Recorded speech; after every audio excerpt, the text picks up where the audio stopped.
This is for educational use only. Our group grants permission for our instructor, Mr. Roldan Ardinis, to use this as educational material.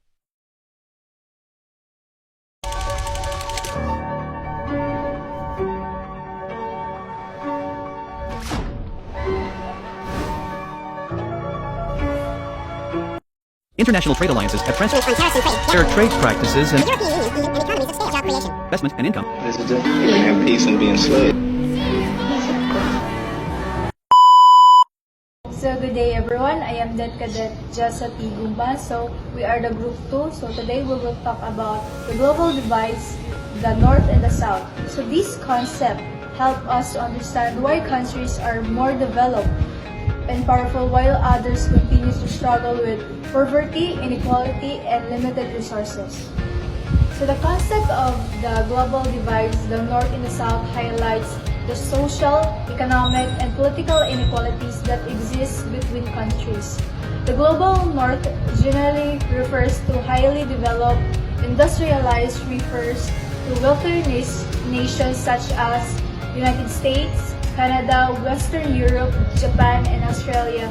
In contrast, the Global South represents, so on the other hand, the Global South refers to developing or less industrialized countries mostly found in Africa, Asia, Latin America, and Oceanic. So this nation often faces challenges like poverty, inequality, debt, and vulnerability to issues such as climate change.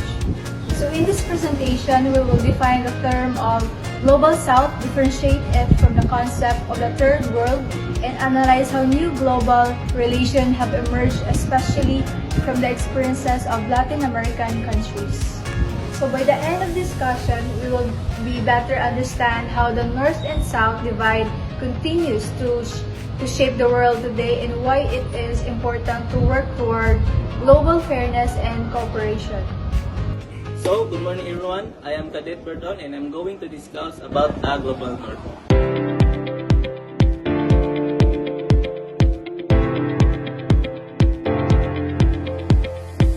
What is the Global North? The Global North refers to rich and developed countries that are advanced in technology, economy, and politics. This includes countries like the United States, Canada, Japan, South Korea, Australia, and Europe. They usually have a high income, modern infrastructure, and a high standard of living. They also have a lot of power in world organizations like United Nations, World Bank, and the International Monetary Fund or the IMF, where they influence important decisions about trade and finance. For example, countries like Japan and South Korea are part of the Global North because they are advanced in technologies. For instance, Japan is home to companies like Toyota and Sony, while South Korea has Samsung and Hyundai. These companies are global leaders and show how global North countries dominate the world trade and innovation. So overall, the global North means the world's richest and most powerful countries that lead the economy, technology, and global decision making. So hi everyone, I'm Cadet Kusila Iris. I'm in front of you to discuss about how did the global divide develop. The global divide developed due to the colonial exploitation, unequal industrial growth, Cold War politics, and globalization created lasting inequalities between the global North and South. This divide not happened naturally. It was created and reinforced over centuries due to four major historical and political processes. First, colonial exploitation. European power colonized much of the world between the 5th and 20th centuries, extracting resources and labor while investing little in local development. For example, Britain drained wealth from India despite its rich resources. So number 3, Cold War politics. From 1947 to 1991, the US and the USSR interfered in the global South to gain influence, supporting dictatorships and fueling conflict. Aid was often ideological, not development. So number 4, globalization. Modern globalization favors wealthy nations and corporations that control trade, tech, and finance. Poor countries often export cheap goods but lack the means to benefit fully. A. Good day everyone, my name is Nika Detica Remers Ivan and I'm here in front of you to discuss about the Global North. 4 topics of Global North. So first is wealthy industrialized nations, advanced technology and strong economies, high standard of living, and lastly, strong political and military influence. Wealthy industrialized. So nation is a country that has achieved a high level of economic development, technological advancement, and social progress. These nations are often referred to as developed countries because of their strong economies of modern infrastructures. So this wealth is usually reflected in a high gross domestic product called GDP per capita and the ability of the sustained industries such as manufacturing services, finance, and technology. So advanced technology. This isn't just about having the latest gadgets, is about the robust infrastructure for research and development that drives innovation across all sectors from manufacturing and medicine to information technology and renewable energy. This technological edge is a primary engine of economic growth and global competitiveness. Think of the Silicon Valley ecosystem of the cutting-edge biotech firms in Japan. So, strong economies. These are not just large economies but structurally sound ones. They are typically characterized by high GDP per capita, low unemployment rates, so this can fluctuate, and a diversified economic base. A strong economy in this context means resilience against global shocks, a stable currency, and a mature financial system that facilitates both domestic investment and international trade. So, high standard of living.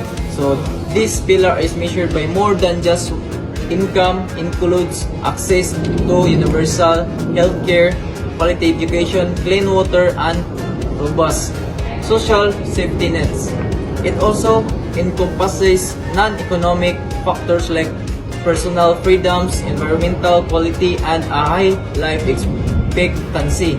This is the ultimate goal of the economic and technological strength to improve the lives of population. So, lastly, strong political influence. This is a direct consequence of the other 3 pillars. A wealthy, stable, and technologically advanced nation will significant geopolitical power. This influence is exercised through diplomatic relations, military strength, international aid, and shaping global trade agreements. Think of nations sit on the UN Security Council. Good day everyone, I'm Dikareto Karija and I will be discussing the Global South. Let me ask a question. Why do you think some countries are rich and powerful while others struggle with poverty and limited opportunity? This difference is what we call divide between the Global North and the Global South. Today, we'll focus on Global South, which is made up of developing or less developed nations that face unique challenges but also continue to strive for progress. First, these countries are considered developing or developed nations. This means we are still in the process of building their economies, industries, and social system. Unlike high industrialized nations, they often face problems such as poverty, weak infrastructure, limited healthcare, and poor access to education. Second, many of these nations are dependent on agriculture and raw materials. Their economies often rely on farming, mining, and export of natural resources, rather than advanced economies unstable, especially when market prices change. Lastly, there is limited access to technology and global power. Many developing countries cannot keep up with technological advancement of developed nations. Internet access is slow, modern equipment is limited, and their voices are often weaker in international decisions. While countries like the United States or Japan are leaders in technology and global policies, many African nations still lack of strong internet infrastructure and influence in the world affairs. Hey everyone, I'm Kalit Zerna Javanandana A. We will talk about the difference between the World and Global South. So, the term Third World was first used during the Cold War to classify nations that were not aligned with either the capitalist bloc led by the United Nations or First World, or communist bloc led by the Soviet Union or Second World. Initially, it was a neutral political category describing non-aligned nations. However, as time went on, the term became strongly linked with the poverty, instability, and underdeveloped.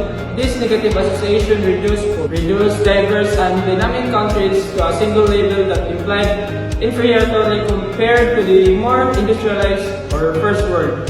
In response to the limitation and negative connotation of the third world, the term Global South emerged as a modern alternative, and Global South generally refers to developing regions in Asia, Africa, or Latin, and parts of the Middle East. Unlike Third World, this concept shifts the focus of the Cold War politics and contemporary issues such as economic inequality, global or power imbalance, and the lasting effects of colonialism. It emphasized shared experience and challenges without portraying this and the lasting effects of colonialism. It emphasized shared experience and challenges without portraying these countries are permanent disadvantage. Using Global South or instead Third World is more respectful and inclusive because it recognizes the complexity and diversity of these nations. For example, countries like India, Brazil, and South Africa are not merely poor or underdeveloped, but are rising powers with growing influence on global politics and economics. The Global South framework highlights both the struggle and potential of these nations, making it more accurate and empowering way to describe their place in the modern world. Good day everyone, I'm Mika Dicasa. My discussion about new conception of global nation Latin America's experiences. Colonial legacy. Latin America was colonized by Spain and Portugal for centuries. Colonizers took resources like silver from Potosí and Bolivia and gold from Mexico, enriching Europe while keeping colonized poor. This history led lasting inequality. Dependency. Many Latin American countries depend on exporting raw goods instead of building industry.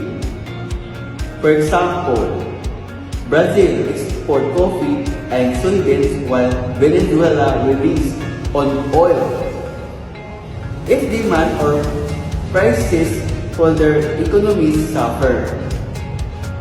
Crisis. In the 1980s, Latin American debt crisis countries like Mexico and Brazil could not repay massive loans from foreign banks. This caused inflation, unemployment, and poverty, forcing them to accept strict conditions from IMF and World Bank.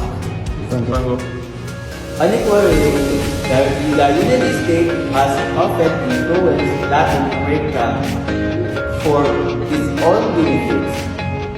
For example, in Guatemala, in 1954, the U.S. court supported a call against government to protect an American-ruled companies. Interest issues unequal power relations.